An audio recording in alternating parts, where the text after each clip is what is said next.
Kinatigan ng Korte Suprema ang hiling ng ilang petitioner na itigil muna ang paglilipat sa National Treasury ng natitira pang pondo ng PhilHealth.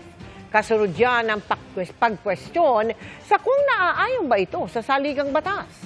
Nakatutok si Salima Refran. Sa bisa ng inisyong Temporary Restraining Order o TRO, ipinatitigil muna ng Korte Suprema ang paglilipat ng gobyerno ng hindi pa nagamit na pondo ng PhilHealth papunta sa iba't ibang proyekto ng pamahalaan. Halos 90 billion pesos ang unused funds, pero ang sakop ng TRO ay yun na lang natitira na di pa nalilipat.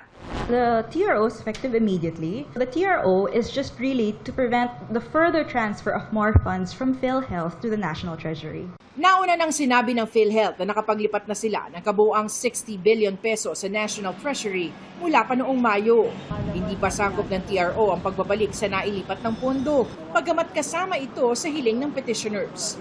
Kabilang sa kanila ang grupong Isang Bayan, Bayan Muna, at grupo ng medical professionals at concerned citizens at si Senate Minority Leader Coco Pimentel. Consolidated na o sabay-sabay ng diringgin ng Korte Suprema ang mga petisyon ng mga grupong kumwe-question sa constitutionality o pagkaayon sa saligang batas ng paglilipat ng unused PhilHealth funds. Nakatakda ang oral arguments para dito sa January 14, 2025.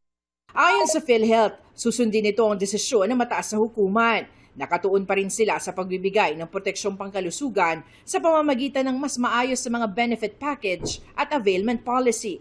Binigyan ng korte ng 10 araw para magkomento ang mga respondent, kabilang ang mga leader ng Finance Department, Kongreso at PhilHealth. Nire-respeto naman ng Office of the Solicitor General na kumakatawan sa mga respondent ang TRO ng Korte Suprema.